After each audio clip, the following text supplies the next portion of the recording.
정부가 사립대학의 운영기금 일부를 지원하고 대학 측은 정부의 간섭을 일부 수용하는 공영형 사립대 제도를 추진 중입니다. 지역 사립대가 큰 관심을 보이고 있습니다. 지방선거에 출마하는 대구시장 후보들이 지역의 가장 큰 이슈인 대구공항 이전에 대해 각각 다른 해법을 제시하고 있습니다. 자유한국당의 지방선거 기초단체장 후보 경쟁률이 3.5대 2를 기록했습니다. 광역의원은 2.2대 1의 경쟁률을 보였습니다. 동계올림픽에서 은메달을 딴 컬링 여자 국가대표 환영식이 경북 도청과 의성에서 잇따라 열렸습니다. 시청자 여러분 안녕하십니까? 계속해서 대구 경북 소식입니다. 우리나라 대학의 80% 이상이 사립인데 빠르면 내년에 새로운 형태의 대학이 나옵니다. 공영형 사립대란 건데 국가가 사립대학 운영비 일정 부분을 대고 대학은 공익 이사를 받아들이는 형태입니다. 이렇게 해서 사립대학의 공공성을 높인다는 겁니다. 경영난을 겪고 있는 지역 사립대학들이 관심을 보이고 있습니다. 이상원 기자가 보도합니다. 영남대학교는 지난해 학과 경비와 교수 연구비를 절반으로 깎았습니다. 경영난 때문입니다. 결국 돌파구를 공영형 사립대로 잡았습니다. 정부로부터 재정 지원을 받는 대신 많게는 이사회 절반을 공익 이사로 채워야 합니다. 학교 구성원과 학교 법인 간 의견 합의가 필수적입니다. 학내 구성원과 대학 법인과의 합의된 소위 지배구조 변경이 이루어져야 한다. 법인과 대학 구성원들이 어떻게 합의할 것인가, 토론을 통해서 합의할 것인가, 이런 것들이 가장 중요한 요인들입니다. 대구대학교도 교수회와 직원노조가 공영형 사립대 추진협의회를 구성하고 본격적인 활동에 들어갔습니다. 학령 인구가 감소하고 그다음에 계속적인 어떤 그 정부의 규제로 인해 가지고 등록금 동결이 10년이 넘게 이어져 오고 이런 상황 속에서 이제 막 사학들이 더 이상 버티지 못하고 재정 적자의 위기에 이제 막 노출되기 시작하고 있는 거죠. 공영형 사립대 예산 지원 규모 등 구체적인 정부 안은 지방선거 이후에 나올 것으로 보입니다. 공영형 사립대는 대학 서열을 무너뜨리고 사학 비리를 없애는 효과가 분명 큽니다. 하지만 정부 재정이 얼마나 뒷받침해줄지, 가족 경영 형식을 띈 사립대학들이 얼마나 동참할지도 지금으로서는 의문입니다. MBC 뉴스 이상문입니다. 새로운 형태의 대학 공영형 사립대에 대해서 조금 더 자세하게 알아보도록 하겠습니다. 대구대학교 교수회 의장 소영진 교수 나와 있습니다. 교수님 안녕하십니까? 안녕하십니까? 우리나라 대학의 80% 이상이 사립대학이라면 절대적인 비중이라고 할 수 있을 텐데요. 네. 정부에서 이렇게 공영형 사립대를 추진하는 목적이라면 어떤 게 있겠습니까? 대학 교육의 80%를 사학이 담당한다는 것은 네. OECD 평균의 2배에 달하는 네. 좀 기형적 구조로 할 수 있습니다. 네네. 그동안 우리나라가 고등교육 수요가 폭증을 하면서 정부가 돈을 투입하기보다는 민간의 부담에 의존해서 그 수요에 부응해왔다 이렇게 볼 수 있는데요. 이제는 또 인구 급감으로 인해서 그 수요가 급격히 감소하는 시대가 네. 왔습니다. 네. 그러다 보니까 기존의 많은 사학들이 재정 위기에 지금 봉착해 있고 부실화되고 있습니다. 그럼 이러한 위기를 극복하는데 어떤 그 대학 교육기관의 퇴출이라고 하는 방식보다는 정부가 그동안 못해왔던 고등교육에 대한 책무성을 네. 강화함으로써 교육기관을 좀 더 내실 있고 경쟁력 있는 그런 기관으로 탈바꿈시켜보자 하는 것이 네. 이 제도의 목적입니다. 네, 교수나 직원 같은 그 학교 구성원들은 대체로 공감하는 그런 분위기입니다만은 그 문제는 그 사립대학의 실제 소유주인 학교 법인에서 찬성을 하겠느냐 그 문제이지 않겠습니까? 예, 물론 그런 문제가 우려가 있는데요. 지금 현재도 경영이 좀 어려운 대학들 중에는 이런 정부 재정 지원에서 많은 관심을 보이고 있는 대학들이 있습니다. 네. 앞으로 이제 점점 많은 학교들이 경영 위기에 봉착하면서 법인들이 공영형 사립대학으로의 전환을 꾀하는 대학들이 나올 거라고 보는데요. 네. 이 부분에서 좀 중요한 거는 서남대나 대구 미래대 사태에서 보듯이 네네. 비리나 경영 부실로 인해서 퇴출된 대학들의 자녀 재산이 그 재산 소유주의 개인 재산으로 이렇게 귀속되는 이런 문제들이 네. 제도적으로 보완되지 않으면 재산 소유주들은 당연히 어떤 그 자기 사유 재산에 대한 국가의 간섭을 달가워하지 않을 것입니다. 네. 그러나 만약에 그 제도가 보완이 된다면 그냥 부실로 인해서 학교가 그냥 없어지는 것보다는 정부 지원을 받아서 학교를 운영하는 것에 관심이 많이 생길 걸로 봅니다. 네, 뭐 정부의 구체적인 안이 뭐 나와 봐야겠습니다만은 이게 과연 실현 가능하겠느냐 이렇게 걱정하는 목소리가 많은 것도 사실인데요. 이 문제가 현재 논의되고 있는 우리 지방 분권 아주 뜨거운 감자인데요. 뭐 이 부분과도 연계할 그런 필요성은 있지 않겠습니까? 맞습니다. 지금 사학 재정 위기라고 하지만 대부분의 그 재정 위기는 지방 사학에 집중이 되고 있습니다. 네. 결국 지방의 사학이 몰락한다는 것은 지방 대학이 몰락하는 것이고 그것은 곧 지방의 몰락으로 이어질 수밖에 없습니다. 네. 그렇기 때문에 이 지방 대학을 살리고 그 지방 대학을 경쟁력 있고 공공성 있는 대학으로 탈바꿈시키는 이 공영 사립대학은 지방 전체가 관심을 가져야 할 사실은 지방 분권의 가장 핵심적인 과제다 이렇게 생각을 할 수 있습니다. 그래서 지방자치단체를 비롯해서 지역 주민들께서 이 공영 사립대학에 대해서 많은 관심과 네. 지원을 해주시길 부탁드립니다. 네, 잘 알겠습니다. 네, 오늘은 여기까지 듣도록 하겠습니다. 네, 고맙습니다. 감사합니다. 6월 대구시장 선거에서 가장 도드라지는 쟁점 가운데 하나가 바로 대구공항 이전 문제입니다. 그런데 지금 거론되는 후보들의 생각이나 입장이 제각각입니다. 누가 대구시장이 되느냐에 따라 해법이 완전히 달라진다는 말입니다. 양관희 기자가 취재했습니다.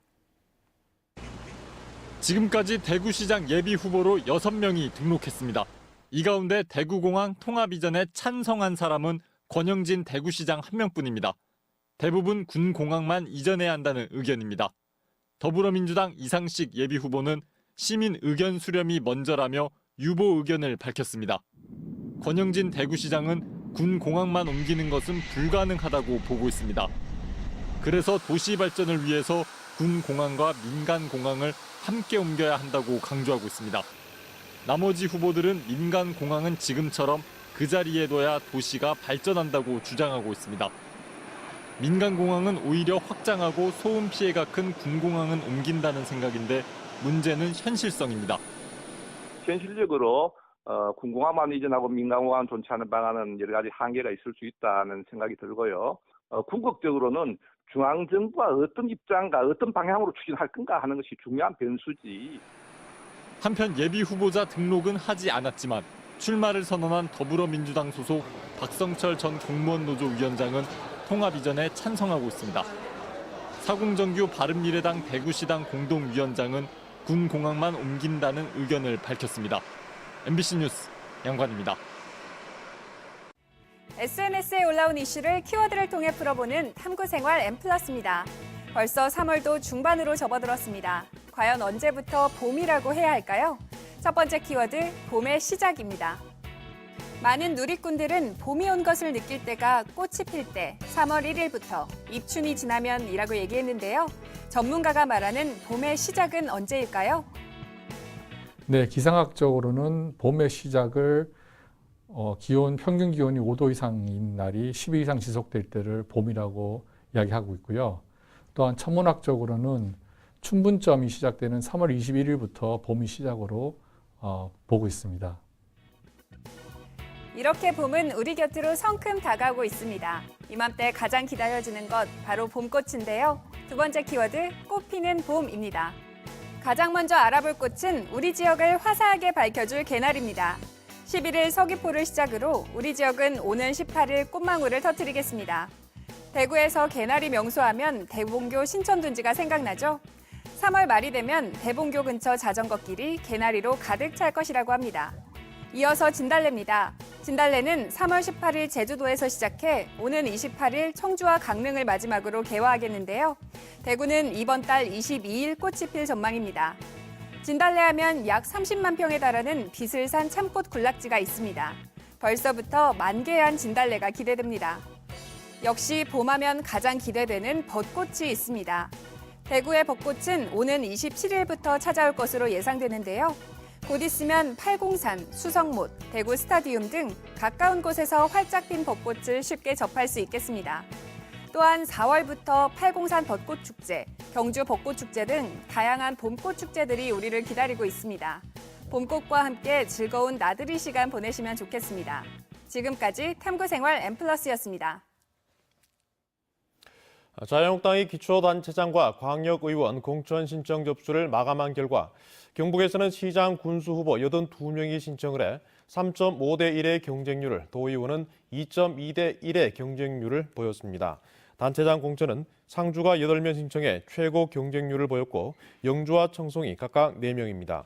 도의원 공천은 문경 2, 경산 4선거구에 4명이 신청해 가장 많았고 의성 2선거구 등 10개 선거구는 1명씩만 신청했습니다. 바른미래당 황영헌 대구 부골 지역위원장이 지방선거 선거구 획정안과 관련해 헌법재판소에 헌법소원 심판 청구서를 냈습니다.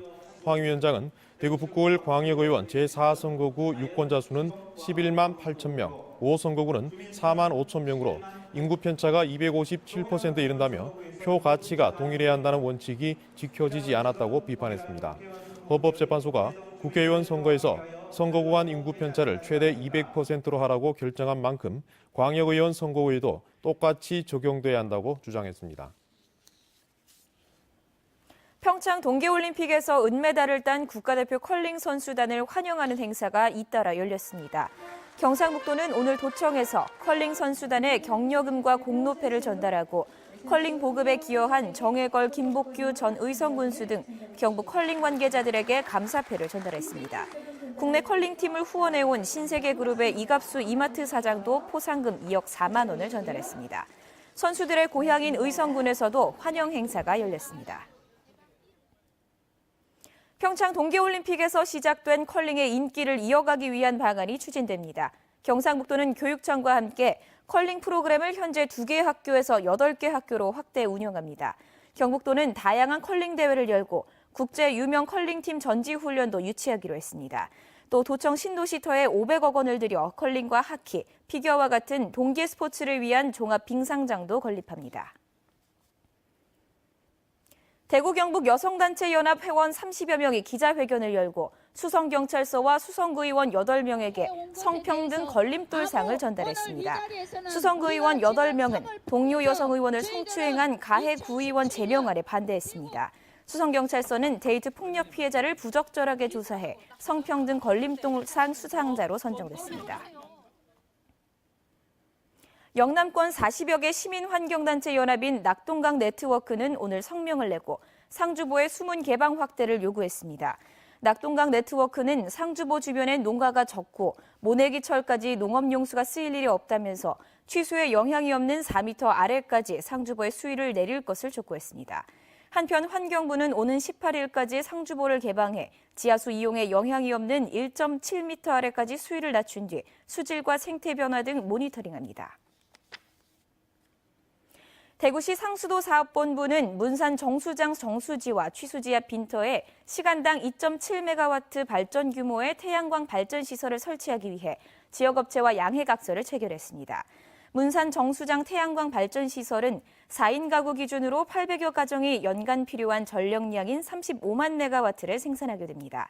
대구시는 또 대구도시철도공사 기지창 지붕에 시간당 3.5메가와트의 태양광 발전 시설을 설치합니다. 포항 우체국이 풍랑에 상대적으로 취약한 화물선과 택배 운송 계약을 체결해 울릉 주민들이 불편을 호소하고 있습니다. 울릉도에서는 풍랑과 휴일을 이유로 어제까지 8일간 우체국 택배가 배달되지 않았는데 이 기간 우체국이 계약한 화물선은 결항됐지만 다른 대형 화물선은 정상 운항됐습니다. 대구 영북 소식이었습니다.